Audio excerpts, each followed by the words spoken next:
असल में मैं आपको बता दूं कि जजेस को भी पता है कि इलेक्शन नहीं हो सकते, एक बंदे 2 दफा वोट देंगे। इट्स नॉट पॉसिबल कि जस्टली इलेक्शन हो, यह पॉसिबल ही नहीं है, ये जस्टिफाई ही नहीं हो सकते ये इलेक्शन, कि वो election free and fair election हो। That is just impossible, impossible. और इस इम्पॉसिबल को पॉसिबल क्यों किया गया है, आज मैं आपको यह भी बताऊंगा। मतलब पूरी दुनिया में कहा जा रहा है, कहा जाता है कि इंसाफ अंधा है। पूरी दुनिया में यह कहते हैं इंसाफ अंधा है। यहां तो हमें लग रहा है कि हमारे जज साहबान जो हैं वो कुछ नहीं देख रहे। मैं वो लफ्ज इस्तेमाल नहीं करना चाहता कि गुस्ताखी ना हो जाए। इंसाफ तो अंधा है, पर जज साहबान को कुछ नजर क्यों नहीं आ रहा।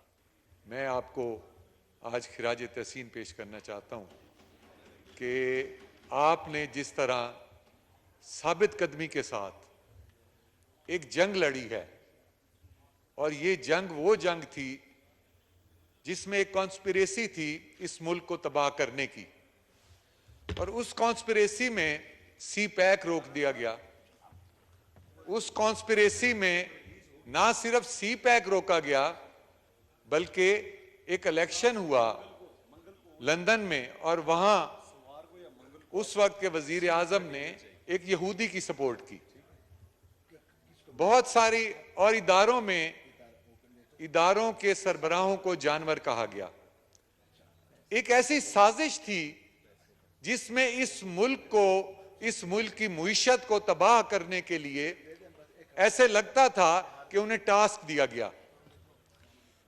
मैं आपको इसलिए इस पे खराज तहसीन पेश करना चाहता हूं कि अगर उस वक्त आप स्टैंड ना लेते, मुखालफत में खड़े ना होते, तो जो प्लानिंग उन्होंने कर रखी थी अगले 10 साल उनका जाने का इरादा नहीं था, और जस्ट 10 साल में हमारा मुल्क की मुईशत भी डिफॉल्ट करती, और मुझे तो इस साजिश में यह भी लग रहा है कि शायद हमारे बहुत अहम असासे भी हमारे हाथों से चले जाते। तो मैं सलाम पेश करता हूं आप जैसे स्टैंड लेने वालों पे, और जिनकी वजह से शायद ये हुकूमत भी ये अदम एतमाद कामयाब हुई और ये हुकूमत मारज़ वजूद में आई। ये और बात है कि आज दिल से उसको तस्लीम करें या ना करें, लेकिन इस इनकलाब के बानी जो लोग हैं उनकी कदर भी ज़रूरी है। इसलिए मैं शुरू में अपनी बात करने से पहले आपको खिराज तहसीन पेश करना चाहता था। अब मैं अदालत के फैसले पर कुछ बात करना चाहता हूं। बीइंग अ लॉयर, मैं कोशिश करूंगा कि कॉन्स्टिट्यूशन ऑफ पाकिस्तान की मदद से साबित करूं कि कॉन्स्टिट्यूशन ऑफ पाकिस्तान में है कि 90 दिन में इलेक्शन होना चाहिए, 90 दिन में। और मैं इस बात को तस्लीम करता हूं बीइंग अ लॉयर कि ये बिल्कुल ठीक है। एक मिसाल देना चाहता हूं कि एक इस्लामी किताब में मैंने पढ़ा कि इस्लाम में यह है कि खाओ पियो और ऐश करो, मगर हलाल को हलाल जानो और हराम को हराम जानो। अब 2 बातें हैं, खाओ पियो और ऐश करो। तो इसके ऊपर हमारे एक दोस्त ने कहा कि यार वो ड्रिंक करने लगा, तो उसने कहा कि मेरे लिए ये जायज है, ये लिख दिया गया है। तो वो किसी दोस्त ने कहा कि आगे भी तो पढ़ो कि हलाल को हलाल जानो और हराम को हराम जानो। उसने कहा जी पूरे पे अमल तो कोई भी नहीं करता। आज मेरा सवाल यह है कि 90 दिन का इलेक्शन तो आपने पढ़ लिया, लेकिन 90 दिन के इलेक्शन की शराइत क्या है? 90 दिन में असेंबली टूटने के बाद इलेक्शन की जो शराइत हैं उनको पूरा करना किसकी जिम्मेदारी है? उनको पूरा करना इलेक्शन कमीशन की जिम्मेदारी है। मैं मैडम आपकी इजाजत से थोड़ा सा इसको पढ़ना चाहता हूं कि कॉन्स्टिट्यूशन ऑफ पाकिस्तान में ये आर्टिकल 218 क्लॉज 3 पेज 121 पे है। क्लॉज 3 मैं पढ़ूंगा कि इलेक्शन कमीशन के वजूद में आ जाने के बाद उसकी ड्यूटीज क्या हैं, इलेक्शन कमीशन की क्या ड्यूटीज हैं, मैं उस पर थोड़ा सा आपको ये बताना चाहता हूं कि it shall be the duty of election commission to organize and conduct the election. Ma'am order in the house के लिए रिक्वेस्ट करूंगा। जब ये बोलते हैं तो किसी और को नहीं बोलने देते। मोअज़्ज़ज़ मेंबर बात कर रहे हैं, काइंडली आप तवज्जो करें। It shall be the duty of election commission to organize and conduct the election and to make such arrangements जब तक ये अरेंजमेंट्स मुकम्मल नहीं होंगी इलेक्शन नहीं हो सकता। 90 दिन में क्या, कई दिनों में नहीं हो सकता। What are the arrangements? As are necessary to ensure, now what is to be ensured? To ensure that the election is conducted honestly, justly and fairly. जब तक election honestly, justly and Fairlie नहीं होगा, 90 दिन में election नहीं हो सकता। साबित यह हुआ कि honestly, justly, I am reading from the constitution of Pakistan, मैं कहीं बाहर से नहीं पढ़ रहा। जो लोग ये कहते हैं कि खाओ पियो ऐश करो, तो उसके साथ ये भी लिखा है हलाल को हलाल जानो, हराम को हराम जानो। तो जो लोग वो ये कहते हैं कि 90 दिन में इलेक्शन कराएं, तो साथ ये भी लिखा है कि it is the duty of the election commission that election is conducted honestly, justly, fairly and in accordance with law, and that corrupt practices are guarded against. अब जो बात जहां आती है ऑनेस्टली, जस्टली और फेयरली के, तो मेरा सवाल यह है कि 2 सूबों में जो इलेक्शन हो रहे हैं उसके हल्के छोटे होंगे, उसके हल्के बड़े होंगे, यानी एमपीए के इलेक्शन के हल्के बड़े होंगे, और मर्दमशुमारी के बाद जो बाद में 2 सूबों के और फेडरल के इलेक्शन होंगे उनके हल्के छोटे हो जाएंगे। जब हल्के की साइज ही छोटा हो जाएगा तो जो बड़े वाले हल्के हैं उनके अंदर भी तो उन हल्कों में आ जाना है ना। जब ये मर्ज हो जाएंगे आपस में हल्के, तो क्या जो पहले वाले इलेक्शन हुए होंगे उनको खत्म कर दिया जाएगा? क्या इस जंक्शन में के जो बाद में इलेक्शन होंगे, मर्दमशुमारी आबादी बढ़ने की वजह से हल्के सूबाई भी छोटे होंगे, हल्के कौमी भी छोटे होंगे, जबकि ये सूबाई हल्के बड़े होंगे।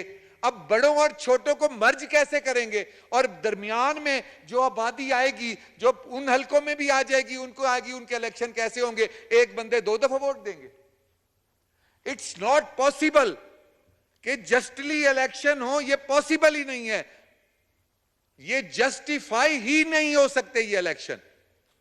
दूसरे नंबर पे आ जाएं कि एक इलेक्शन में जो अभी हो रहे हैं उसमें सूबाई 2 सूबाई इलेक्शन में पीडीएम की हुकूमत बैठी है, वजीर आजम बैठे हैं, मिनिस्टर बैठे हैं, एमएनएस बैठे हैं। तो जब ये इलेक्शन होगा तो क्या ये सब कैंपेन में नहीं होंगे?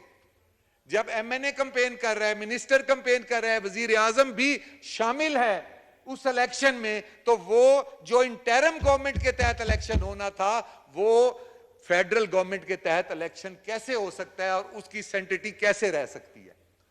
अब दूसरे पे आ जाएं, जब फेडरल में इलेक्शन होगा तो इधर पंजाब गवर्नमेंट्स मौजूद होंगी, पंजाब गवर्नमेंट का चीफ मिनिस्टर होगा, मिनिस्टर होंगे। हाउ इज इट पॉसिबल कि वो election free and fair election हो? That is just impossible, impossible. और इस इम्पॉसिबल को पॉसिबल क्यों किया गया है आज मैं आपको यह भी बताऊंगा। और आखिरी जो इस बारे में बात करना चाहता हूं कि अभी कुछ मैं सुन रहा था, बाहर कुछ लोग कह रहे थे, कहते जी अगर हमें यह फैसला आ गया कि इलेक्शन होगा तो जो ये फैसला आएगा तो फिर हम उनको पता नहीं आगे सदर भी बना दें। अब समझ नहीं आ रही कि इसमें कोई पर्सनल गेन है, कोई सदर बनने की ख्वाहिश है, या इस मुल्क को मतलब पूरी दुनिया में कहा जाता है कि इंसाफ अंधा है। पूरी दुनिया में ये कहते हैं इंसाफ अंधा है। यहां तो हमें लग रहा है कि हमारे जज साहबान जो हैं वो कुछ नहीं देख रहे। मैं वो लफ्ज इस्तेमाल नहीं करना चाहता कि गुस्ताखी ना हो जाए। इंसाफ तो अंधा है, पर जज साहबान को कुछ नजर क्यों नहीं आ रहा? इतना बड़ी ज्यादती क्यों की जा रही है? इस मुल्क को तकसीम क्यों किया जा रहा है? पंजाब का फैसला कर दिया, केपीके का फैसला नहीं किया। क्या दोनों असेंबलियां नहीं टूटी? अगर दोनों असेंबलियां टूटी हैं तो पंजाब में इलेक्शन की डेट खुद दे दी और केपीके की इलेक्शन की नहीं दी। इसका क्या जवाब है कि तकसीम क्यों की जा रही है? असल में मैं आपको बता दूं कि जजेस को भी पता है कि इलेक्शन नहीं हो सकते।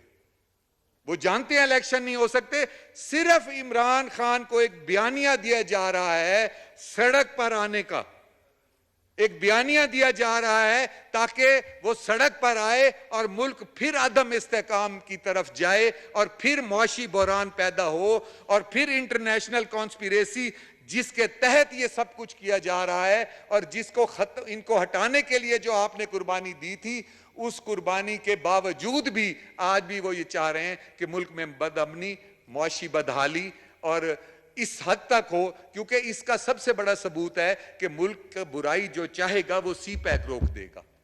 जो सी पैक रोकेगा वो मुल्क का दोस्त नहीं हो सकता। सी पैक किसने रोका? सी पैक उन्हीं लोगों ने रोका जो इस मुल्क के खिलाफ साजिश कर रहे थे, और उस साजिश को पहले तोड़ने वाले आप थे और अब उसको दोबारा जोड़ने की जो कोशिश की जा रही है, इंशाअल्लाह ताला हम मिलके उसको भी नहीं होने देंगे। दूसरी बात, एक और आपको इंटरेस्टिंग बात बताऊं कि जनरल जियाउल हक साहब के बेटे कह रहे हैं कि 90 दिन में इलेक्शन हो, जिनके वालिद ने 11 साल इलेक्शन नहीं होने दिए। 90 दिन में इलेक्शन हो, 90 दिन में। जनरल अयूब साहब के बेटे कह रहे हैं कि 90 दिन में इलेक्शन हो। वो कहते हैं सराय की क़यामत की निशानी है। तो डॉलर 10 रुपए बढ़ गया इस फैसले के बाद, ये इनाम दिया, 10 रुपए डॉलर बढ़ गया। और यही नहीं हुआ, 25 MPAs को डिस्क्वालीफाई किया गया, कानून को, आईने पाकिस्तान को रीराइट किया गया। 25 MPAs, देखें, राइट ऑफ वोट हमारा हक है, MPA MNA का राइट ऑफ वोट उनको देने दें, उसके बाद वो डिस्क्वालीफाई होना चाहते हैं कर दें, पर how can you stop the right of vote? आप उनके हकूक को कैसे रोक सकते हैं? उसके बाद जो इखलाकी तकाजा था वो ये था कि मुअज़्ज़िज़ जज साहबान पे जब एतराज हो तो वो केस में नहीं आते, खुद दस्तबरदार हो जाते हैं। 9 जजेस का ये बेंच तश्कील हुआ और आखिर में 3 जजेस ने उसका फैसला किया, जज तकसीम हो गए। इखलाकी तौर पर सुओ मोटो के तहत एक बेंच पर अगर इतराज कर दिया गया और एक बेंच ने कहा कि सुओ मोटो के तहत जो फैसला दिया गया है वो गैर कानूनी है और वो जस्टिफाइड नहीं है, तो उसके बाद जब तक सुओ मोटो का उस फैसले को बेंच ने जो किया था, जब तक उसके बारे में उसको क्लियर ना किया जाता, उसकी अपील ना सुनी जाती, उसके ऊपर कोई डिसीजन ना दिया जाता, उस वक्त तक इस बेंच का इलेक्शन कमीशन वाले फैसला हो ही नहीं सकता